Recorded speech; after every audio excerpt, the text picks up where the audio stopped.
भाई, एक सवाल। क्या तुम सोचते हो कि ये कायनात सिर्फ इतनी ही है जो तुम्हारी आंखों को दिखाई देती है?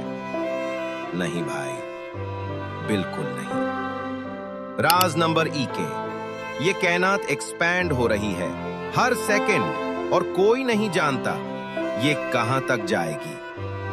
राज नंबर 2, स्पेस में बिल्कुल खामोशी है, कोई आवाज नहीं, एक भी नहीं, क्योंकि साउंड ट्रैवल ही नहीं करती वहां।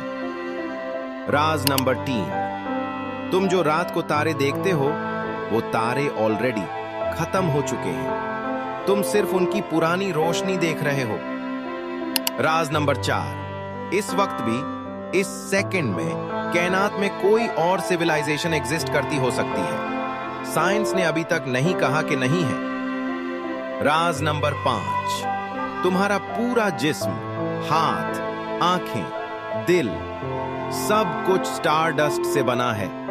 तुम लिटरली एक तारे हो भाई। ये कायनात कितनी बड़ी है और हम कितने छोटे।